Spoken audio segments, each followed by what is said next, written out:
Earth is dying. In the near future, our beautiful blue planet is withering away, wounded by the very hands of humanity. As mankind desperately searches for salvation, a mysterious giant black sphere suddenly appears near Mars. A team of 6 astronauts is sent aboard the spaceship Ares to investigate. Thus begins their 8-month journey in cryosleep. Ka, one of the crew members, keeps dreaming about her daughter and mother, both lost in a tragic car accident 2 years ago. As the ship nears the sphere, only 8 hours away, the entire crew is awakened. While everyone struggles to adjust after their long slumber, Ka notices that Ruben, who is experiencing cryosleep for the first time, is visibly disturbed. She suggests that he rest, but instead, he chooses to blog about his experience to millions of followers. Later, Ka seeks out Commander Bao to learn more about the sphere through scans. However, the ship's AI detects nothing, not even a single anomaly. Despite C's recommendation to return, Bao insists on completing the mission. The lack of data only fuels Ruben's growing anxiety. The crew contacts Van, the head of the exploration program, who informs them that Earth is eagerly awaiting answers. They cannot afford to let humanity down. Then, strange occurrences begin. Ka hears her mother's voice echoing through the corridors, though no one is there. Meanwhile, Ruben is awakened by eerie whispers in his room. When Ka returns to her quarters, Van calls via video, expressing concern over her tense demeanor. But just as she reassures him, the call is abruptly cut off. The AI then alerts them, the sphere is causing anomalies. Ka rushes to the main deck, witnessing a powerful beam of light erupt from the sphere, hitting the ship and disrupting multiple systems. As the crew gathers, Tay suggests that the light is guiding them somewhere. As they move closer, the AI detects a transmission coming from the sphere. After analyzing it, they decipher a single word repeating over and over. DEUS is Latin for God. Ruben, in a panic, demands they turn back immediately before fleeing the room. Ka proposes pausing the mission to allow the AI to repair communication systems and report their findings to Van, especially the possibility that this could be an alien entity with hostile intentions. Yet, Bao remains steadfast. They move forward. When the crew finally locates Ruben, he is crying hysterically in a corridor, raving that the light is Judgment Day, sent by God. The whispers have told him so. The crew discusses theories, and UNF half-jokingly suggests that if aliens are toying with them, they could just blow up the sphere. Bao, watching via camera, immediately calls UNF to warn him they are never to mention destruction while so close to the sphere. As they approach, Ka and Ruben hear voices again. UNF escorts Ka back to her room, where she admits to having headaches since the accident, but says nothing about the voices.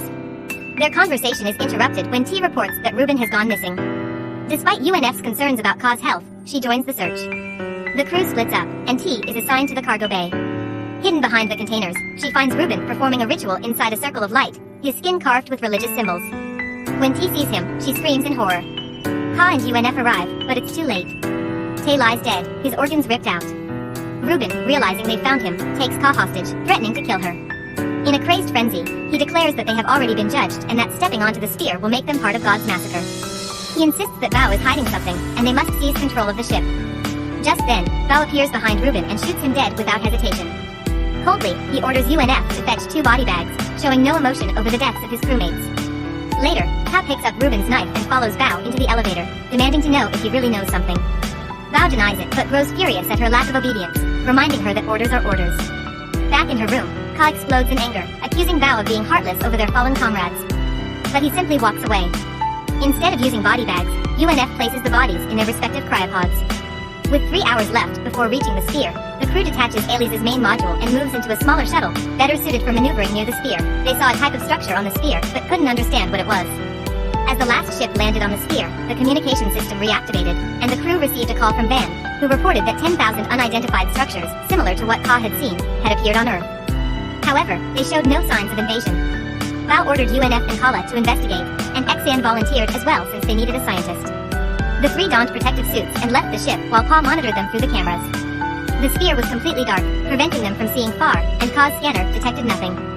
Upon touching the surface, Ka remarked that it wasn't made of any known element on Earth. Bao instructed them to examine the structure, and as they approached, they realized it was a gateway.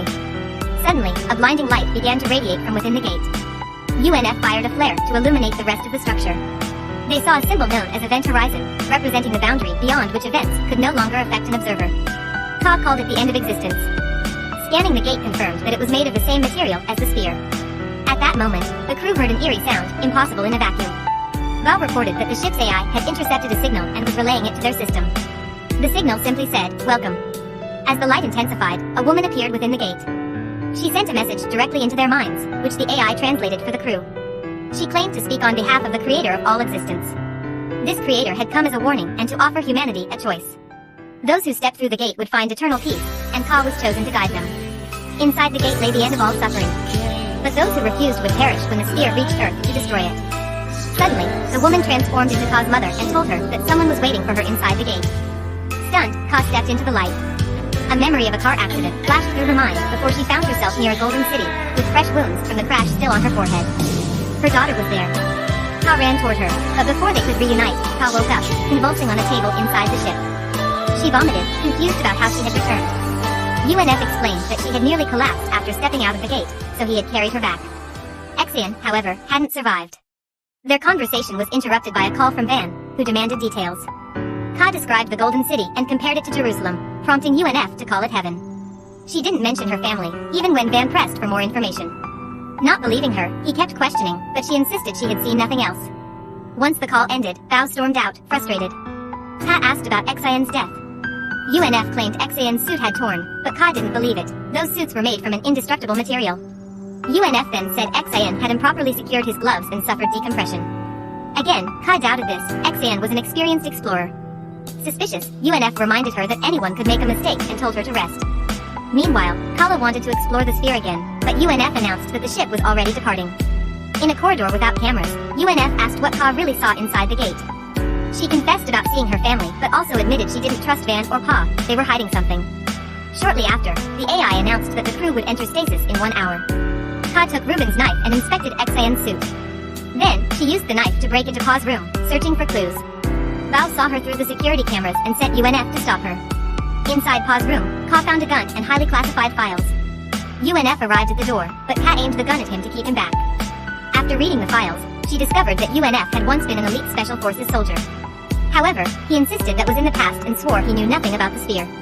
Ka forced UNF back to the main deck, where she confronted Pa. He accused her of mutiny, warning that the punishment was death.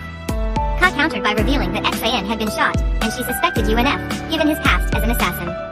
Tension was broken by a sudden call from Van, who insisted he wasn't their enemy. He claimed that his scientists believed Ka had truly seen heaven. He then broadcasted footage of Earth, where desperate people flooded the streets, desperate to leave the planet. Van had publicly revealed the sphere's existence, and now the world was in chaos. Ka was in shock. Pa took advantage of the moment to attack her. They fought, and Ka ultimately shot him dead.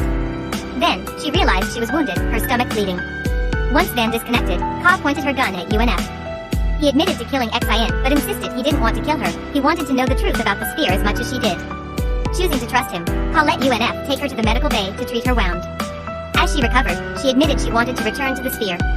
But Van controlled the AI, making it impossible. UNF revealed that he had an override code, but they would have to abandon the ship's rear section. AILIS was too large to be manually controlled. Losing the main engine meant their journey back to Earth would take over 5 years. Ka felt hopeless, but UNF had a backup plan. She returned to the main deck and called Van, threatening to destroy the sphere if necessary because she believed it was a lie. In response, Van activated classified files, revealing the truth. Ka had discovered an element that proved he had built the sphere. There was no divine being. He had orchestrated everything to save 6 billion people while sacrificing 15 billion, because Earth was overpopulated. There was no God in the gate. No real destruction coming for Earth. It was all a lie, designed to make humanity panic and willingly walk through the portals that had appeared worldwide. They thought they were entering paradise, but in reality, they were walking to their deaths. Ka couldn't understand why she had heard her family's voices. Van admitted he had implanted a chip in her brain after he caused her car accident. Everything had been planned. Her entire life had been leading to this mission. Kala, crying, called Van a monster. She recalled a story her mother used to tell. Everyone deserves a chance to survive. Just then, UNF radioed in. He had extracted AILS's core. Van realized their plan and ordered the AI to begin the ship's self-destruct sequence. Alarms blared as AILS announced that the ship would explode in 3 minutes. Furious, Ka shot the projector to cut off Van's transmission and contacted UNF. He gave her the code to separate the main ship from the cargo structure. But UNF was still trapped in an elevator. He wouldn't make it back in time. He told Ka to leave without him. At first, she refused. But then, AILS's self-destruct began detonating multiple sections of the ship simultaneously. Ka had no choice but to detach the ship and watch in horror as the explosions destroyed the main structure, believing her friend was dead. However, UNF unexpectedly radioed in, revealing he had escaped at the last second. They celebrated their survival with a drink. UNF explained that since they had lost half of AILIS, detonating the core would have to be done manually. Ka accepted this and said they would do it together. But when they landed on the sphere, UNF shut the door behind her.